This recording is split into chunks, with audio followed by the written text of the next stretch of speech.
Hey everybody, it's Pete. Good morning. Welcome to a new episode of Stocks for Breakfast. We have a lot to cover today. We're going to start out talking about Tesla to the moon. We're going to review Facebook earnings from yesterday. We're going to talk about Hood earnings today. Got a lot of earnings after the close today too. Big tech earnings. Got Microsoft, Twitter, Google. We're also going to talk about eBay and the area and the price action that it's been hovering at right now, which is a pretty interesting area. We're also going to talk about sector rotation and stocks that we've been pointing out probably for about the last 2 weeks, noticing how they've been rising up the ranks and now starting to show some change in the tape, some change in order flow, and it's actually going to lead into some good ideas. We actually had one of them report already this morning, UPS. So we got stuff going on right now. Stock futures are up again. We're going to take a look at that price action, which is just amazing, incredible. We're getting followed through. The swing trades are following through in a big way. Also, we're going to take you through some stuff from our coaching call last night. We had a private coaching call, which we have every Monday night. And if you want to join those coaching calls, there's a link below the video that you can find out about getting on those calls for the next 30 days. I want to give you some ideas of some stuff you probably don't even think about, or maybe some stuff that you haven't planned out in enough detail where it's not making a big enough difference, such as position sizing, initial profit targets, when to add to a trade. So stick around. Be right back. We're going to cover all of those things and take you behind the scenes into a coaching call that we had just last night. Okay, so thank you everybody for joining me today. I really appreciate it. Obviously, everything here is for educational purposes. It's up to you to make that final decision, but it's my mission to help you make better decisions. So first, I want to talk about what's going on in the market right now. We're going to jump right into the charts because just incredible. Talking about where the futures are already. I want to start out looking at both the futures, which are up almost 20 points right now, which is taking us into new highs again, which is pretty amazing. Let me actually just come on the side here. And then we also want to make sure that we talk about Bitcoin. We want to make sure that we're on top of Bitcoin right now. So it's actually had a little bit of a bull flag, pulled back, holding this bid. I mean, this was just an amazing run to the upside. So Bitcoin pulling back, and then every day we're talking about some of the mining stocks that we've been watching, which is just give you them in case you haven't watched those yet. Mara, again, that 56 level is a big level in Mara. This has been the top one that I've been watching on a daily basis. I want to segue over into Facebook earnings, which we talked about last night. Actually, you know what? Let's go to Tesla. About a week and a half ago, maybe 2 weeks ago, during this pause over here in Tesla, we were talking about buying the stock in that area because a lot of people were saying it wasn't showing the bullish momentum that it was prior, and they were feeling kind of worried that the stock wasn't going to hold and whether or not you should be buying the stock. Well, there's a big difference. I just want to come back on the screen here for just 1 second. There's a big difference between a stock not going up with vicious volatility the way it was before versus the stock now getting to the point where it's bearish or you shouldn't be looking to be a buyer anymore. This one met that first criteria. Just because it was catching its breath doesn't mean that it's a short sale, doesn't mean they should be bailing on a good position. And that's actually a big deal because a lot of people exit good trades too soon simply because it's not moving in their favor. Now, probably the toughest trade, I think, is we call that is the gray zone between you entered here and it's kind of just barely fluctuating above your exit, your entry, barely fluctuating below. So you're not quite wrong. You're not quite right yet. And you're driving yourself crazy about what to do. And we had a lot of members reach out to us about that particular setup. And I'm talking specifically about right here in this area right here. And hopefully you watched that video a couple of weeks. We actually put $1,000 price target on it based on the price action, based on the order flow, based on reading the tape. I didn't expect it to hit it in about 5 days, but amazing. The stock is just amazing. We keep talking about Tesla having such a huge advantage of market share and all that kind of stuff. Probably not the best time right now to be looking to put a new swing trade on because of how far and how fast it's moved over the last week or so, breaking out of that really clean pause. Absolutely going to be looking to day trade it, though. We're going to move on over into Facebook earnings. We mentioned this last night. We talked about it. I want to go briefly over some of the numbers. If you remember yesterday's video, we actually said that we did not expect the whistleblower noise to affect the stock because look, let's call it what it is. We're all investing for money. We're not investing for all the other stuff behind the scenes. I understand the whistleblower stuff and the Facebook article, the Wall Street Journal articles and all that kind of stuff. But the bottom line is Facebook stock a good investment? And should you be buying Facebook stock? And we talked about it. Once we get into the raw numbers, the last quarter was actually pretty good. This quarter was actually pretty good. So you have to emotionally take yourself out of those headlines and get into what the actual numbers were. So if we bring up those numbers and the significant ones, and it's pretty much what we mentioned yesterday, which is subscriber growth. That's really the number one thing that everybody's looking at. And this is really what's going on here. Not only the active daily users, but subscriber growth. That was in line. But I think what's kind of fun is we actually talked about yesterday this. And why do companies who report good earnings sometimes go down? And why do companies that miss earnings go up? And it really comes down to, as we said yesterday, you have to let the dust settle. Everybody wants to jump right in on that. Oh my God, the earnings per share was this. Oh my God, the revenue was that. Give it a little time. If you want to put your hard-earned money in the way, look, I'm not telling anybody what to do, but trading that number as soon as earnings comes out and you watch that crazy volatility back and forth, I actually tell people in our community it's not the smartest thing to do, especially if you're a new trader. If you're an active trader who can make fast decisions and really understand what they're doing, absolutely you can get in there. But, and I want to make this very clear, again, if you don't know my background, I had 2 trading firms in New York City.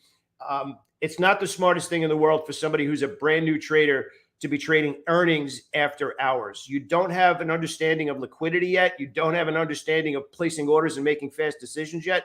If you have experience, absolutely get in there, knock yourself out. You can handle that volatility. But if you're brand new, wait for today. Let the dust settle. The stock's up almost $7 right now, I believe. Let me take a look. We'll pull up that number. Almost $6 at this point.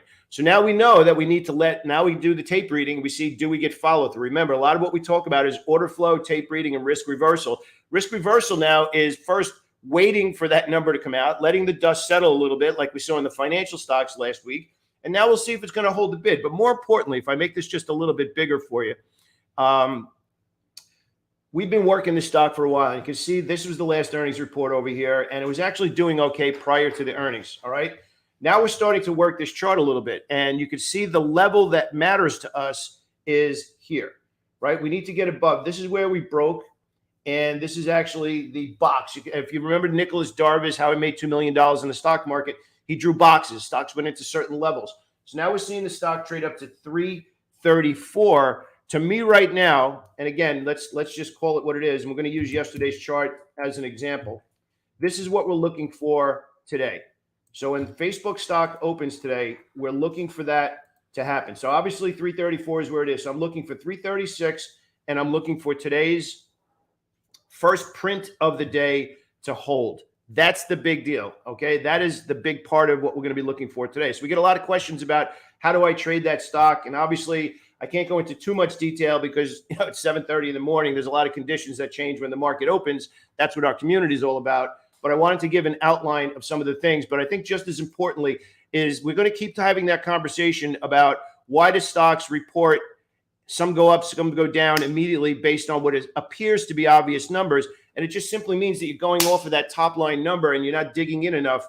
And if I could give you any suggestion about when you're starting to interpret earnings for these companies, look at the growth rates. That is the big thing, both revenue growth rate, earnings per share growth rate, and operating profit margin growth rate.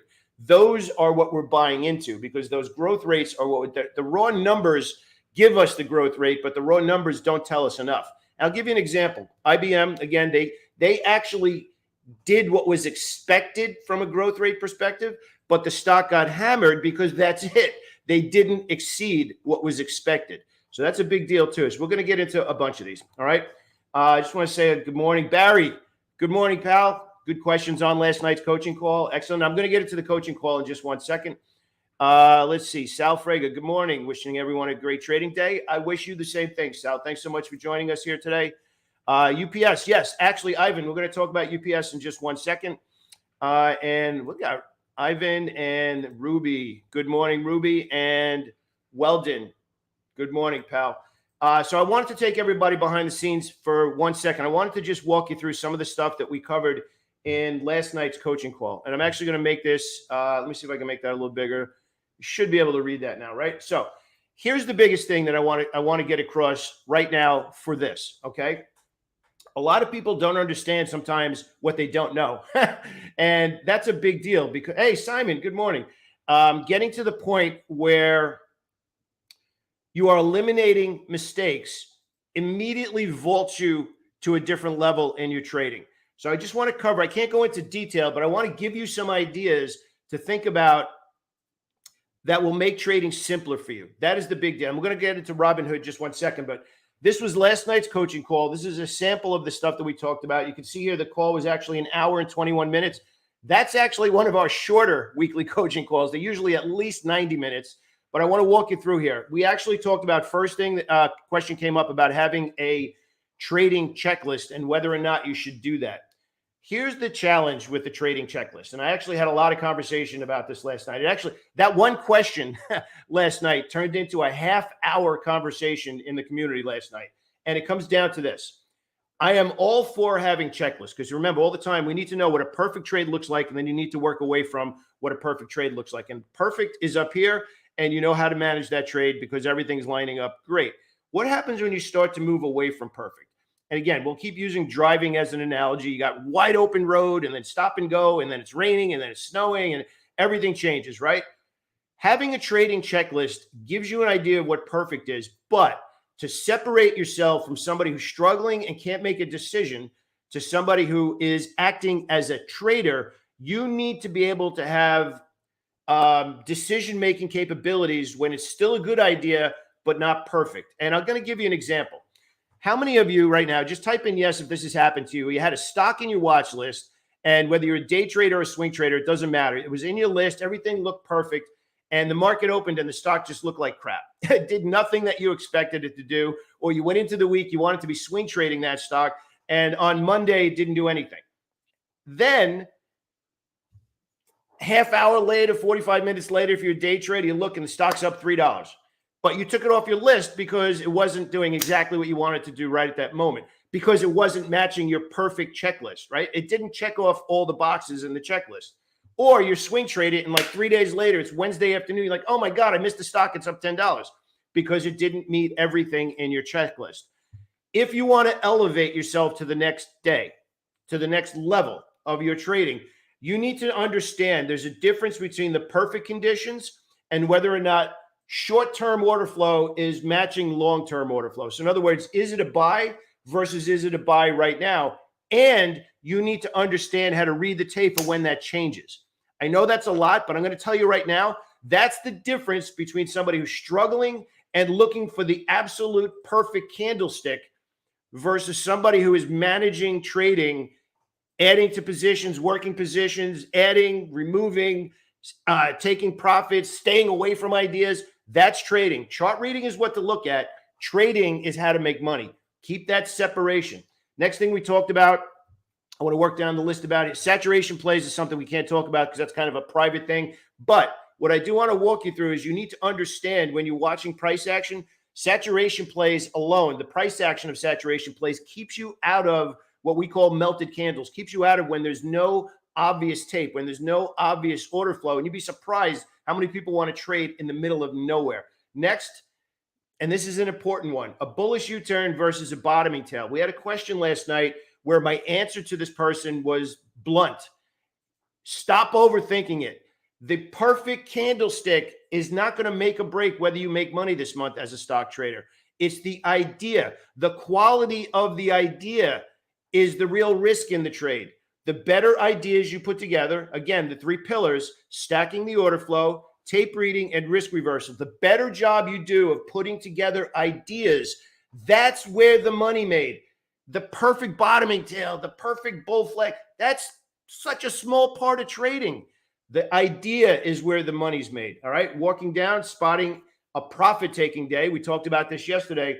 There's a difference between get out versus move your trailing stop. So if a stock is flying, there's a difference between when it's moving up and slowing down, and maybe you should consider, because it's looking like it's pausing, moving up your trailing stop or looking for a spot to add. That's a big part too. Did you write that in your trading plan? When do I add and when do I get out? And how do I know the difference between the two? So I'm really making you think right now, and you probably want to watch this video one more time. How do you understand when there's a change of trend into a potential change of trend? And we actually just showed you a small sample of that here in Facebook. Probably one of the better examples of working the charts is what we have here in CPE. So you can see very clearly the stock was getting hammered. We noticed the rotation in energy stocks, said not yet, and now they're starting to work their way over. We're starting to see that, just to give you a little bit of a kind of a heads up on what we've been talking about.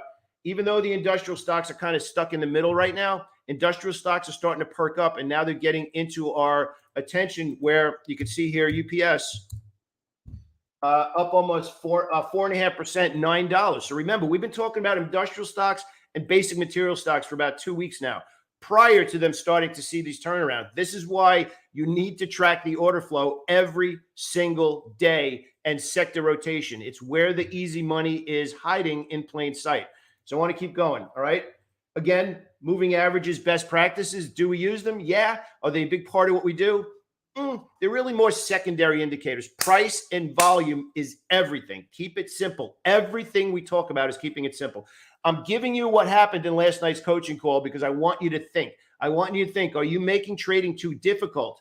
Are you not doing enough thinking in your ideas prior to the trade? Or are you overthinking it to the point where you can't even make a good decision? Next, multiple time frames. This is a big deal. When we look at charts and we're starting to put our ideas together, what is your profit objective? Should you be looking at a monthly, weekly, and daily chart, or should you be looking at a 15, 5, and 1 minute chart? You need to know your profit objective, because that's how you're going to define your order flow, and that's a big deal too.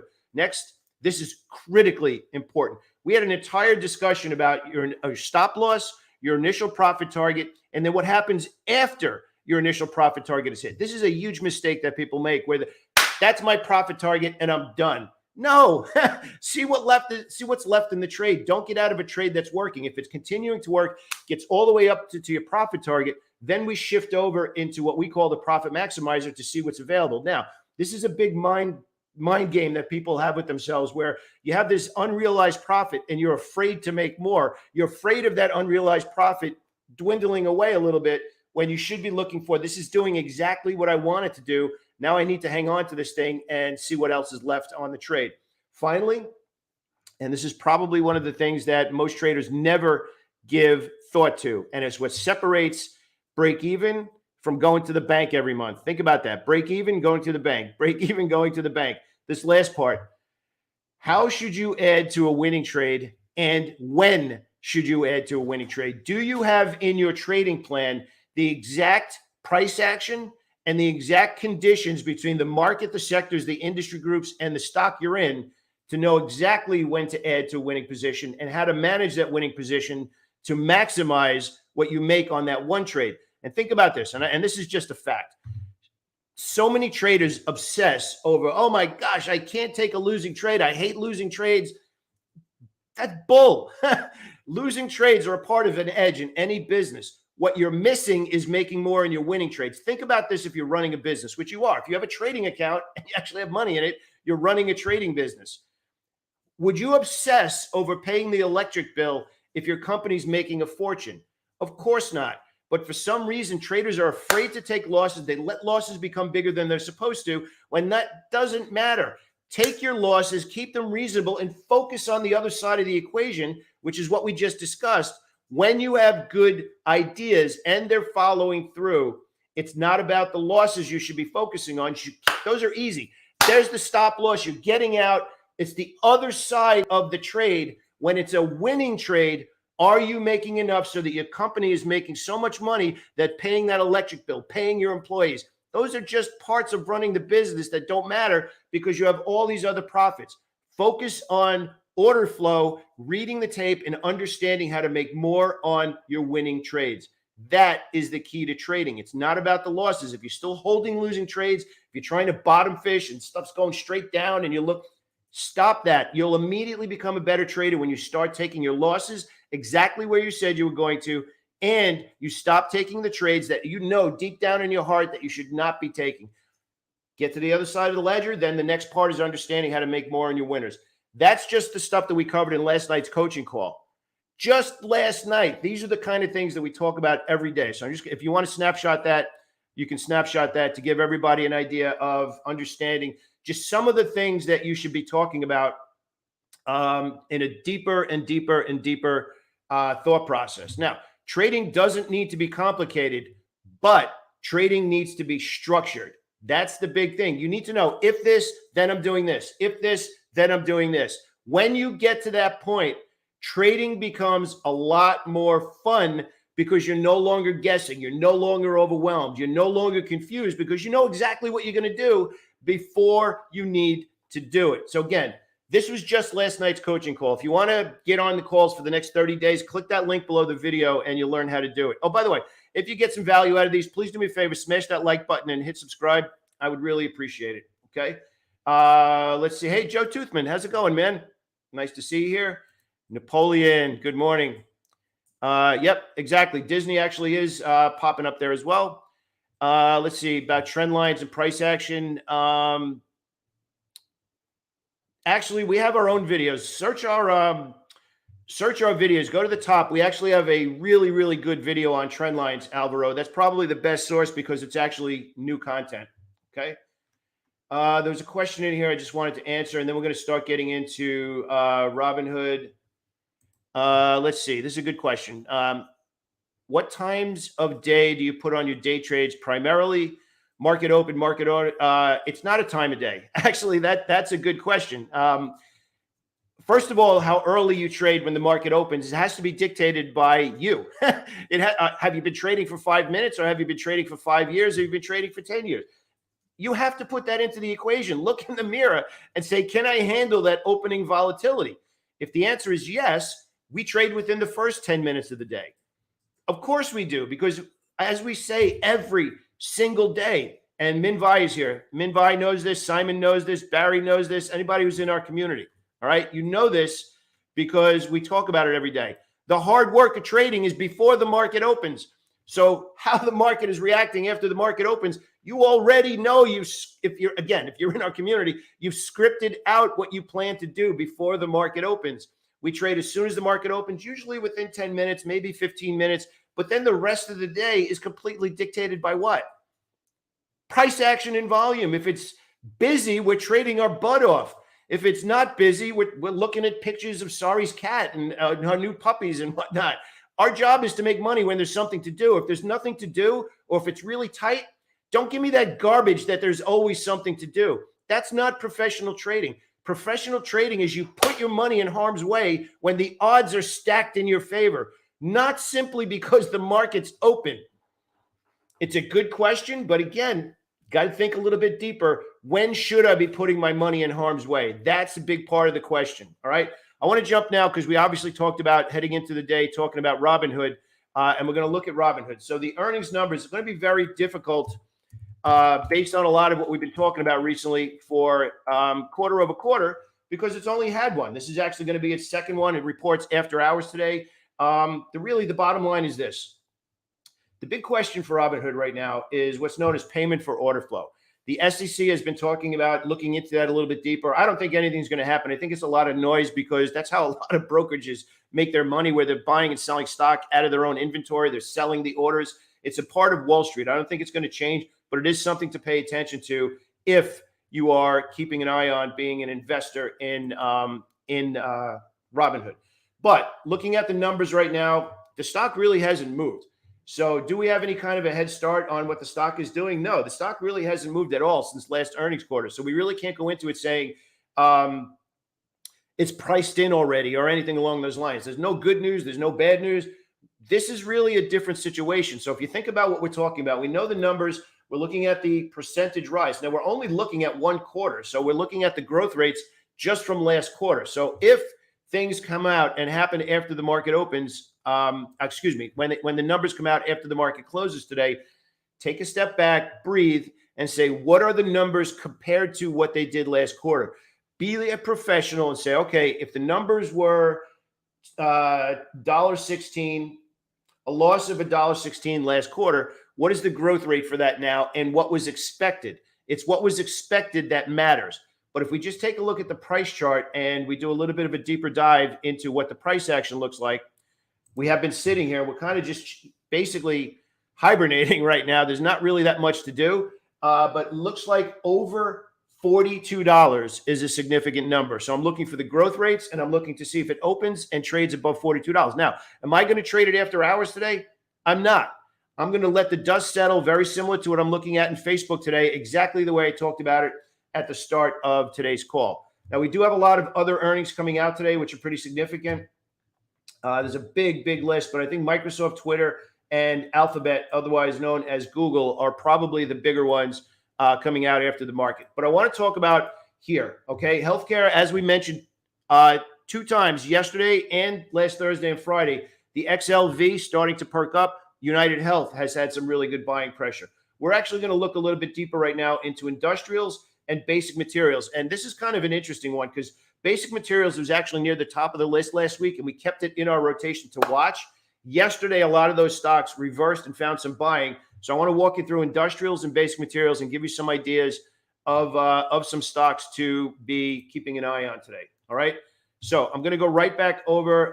Let's see, Amd Earnings. Was that pre-market today or after the market? I can't remember. I don't remember. Lisa, was that just now? Did that come out now? I actually didn't have that on my radar. I just had it as one of the stocks. AMD and ADM, both of them actually reporting today. Let me get into some of the stocks. I want to get into, give you some ideas for today. We're going to focus over here on basic materials, and we're going to focus on industrial stocks, okay? Just so you have an idea of where we're going and what the rotation looks like. So we're actually going to start out with looking at basic industrial stocks. So BE yesterday.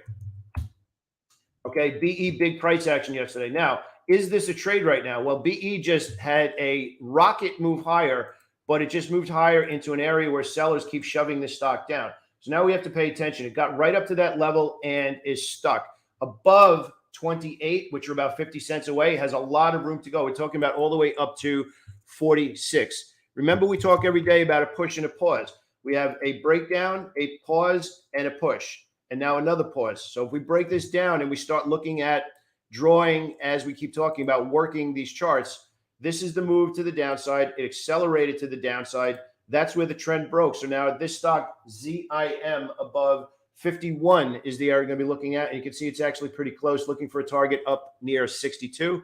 CNI, again, we're sticking with industrial stocks. Keep an eye on Plug. Plug is still in play. It kind of went into a 1-week pause after this monster move to the upside. You can see the room to go here in Plug. Keep Plug on your radar today. UNP, we've been talking about this one for about a week and a half, still showing excellent bullish order flow. Caterpillar, not quite yet, but you can see if we drag this in, we actually talked about this yesterday, hovering right at that resistance level. If it gets above that level, then we're looking at a run up to 220, which is roughly $17 from where it is right now. PCAR, another one, a good push and a pause. So you can see we finally broke this box. Look at how long that was the right price. Finally, outside of that window, a bunch of melted candles, maybe a little resistance at 89, but then ultimately looking at a run at 95. What else do we want to talk about? FedEx is dragging a little bit compared to UPS, but it's also up $4 today, so something else to keep an eye on. So again, this is very different. This is still forming the first signs of reversing bullish order flow, but that is something to pay attention to today, all right? Keep an eye on Plug. I'm telling you, Plug is one to keep an eye on. RTX is another one. We've actually had this on our radar for a while. RTX with earnings today as well, so it's pausing right at a big breakout level. So you can see right above 92 is going to be a level that we're going to watch. We're going to segue our way over into basic material stocks. And this is one that lit up our community yesterday. Even though it's near the bottom of the list, it actually had a great day yesterday. And this is the importance of watching every single day, tracking this every single day. So we're going to work over into basic materials. NUE, which is now a couple of days after earnings. You can see over here, earnings were kind of muted, actually gapped down. This is probably, and I just want to come back on the screen here for just 1 second. This chart of NUE is the perfect example of what I keep saying every single day. Let the earnings come out, let the dust settle, and let the smart money start committing capital, and then we piggyback on what they're doing. Look what this stock is doing now, 3 days after earnings. Do you want to drive yourself crazy the day that earnings comes out, plays that after hours game, watch it go all over the place? Do you want to settle in, see it break the trend, see smart money step up, and now we just piggyback them? Look at the difference from where it was the day it reported earnings compared to where it is right now. That's the easier trade. Make trading easier for self by being patient and saying, if it does this, then I'm doing this. It's your job to put yourself in position for the easy trades. We've been talking about basic materials for a while. You can see how we work this chart. You can see how it broke the downtrend, went sideways for about 2 weeks. Now they're starting to wake up. So we're going to get into a little bit bigger list. NUE is the start of a new move in the other direction. LAC is another one that we've had on our radar. We actually got stopped out in this trade, but the trade is still valid. STLD also in that criteria. So you can see it broke this downtrend. And if we go out to the weekly chart, this is really where the picture gets a little bit prettier, for lack of a better way of putting it. Look at these 2 weeks of buying. All right. Well bid on the daily chart for a couple of weeks. X is another one that woke up yesterday. Alcoa, we actually have a new swing trade in Alcoa yesterday, coming off of this level, hitting support and trading into what we had as an opening range breakout trade yesterday. And we're getting a little bit of a higher opening heading into today. So those are the top of the list. OLN is another one. I just want to make sure that you have a decent list. And SCHW is another one. Okay. So those are some of the ideas that we have on the radar today. I just can't express this strongly enough. We covered a lot of stuff today. I would suggest you watch this video again.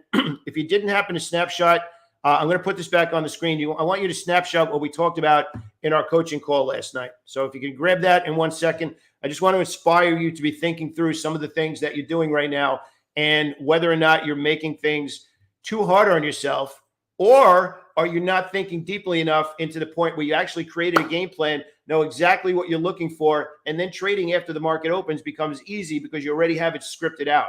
These are the things that really separate you from somebody who finds trading fun versus somebody saying, oh my gosh, I'm so close, but I can't figure out what I'm missing. I will tell you for a fact, 90% of the struggle is understanding what not to do and not doing it. Again, I'm sure everybody on this call right now can make a big list of what doesn't work. You got to stay away from that stuff, like bottom fishing. I'm talking to you. We had a lot of those questions yesterday. And then getting to the other side where expenses don't matter when you understand how to make more in your winning trades. And what's really super interesting, and this is kind of like a deep dive into when I had my trading firm, is that when in the beginning part of trading, you don't want to take losses because you don't want to lose any money, and you focus on losing trades. But once you start to have a winning track record and you start to get consistent, you have a new problem. Losses don't become the problem anymore. Then the new problem is you hate it when you had a good trade and you got out too soon, and then that becomes your next obsession. So I'm going to give you the tips right now, and tips in context, right? Before you buy any stock, you need to make a list of what absolutely positively does not work and stay away from those things. And then when you're ready to buy a stock or you bought that stock, your next goal is to understand how to win more on your bigger trades. Hey, Solomon made it into the video finally.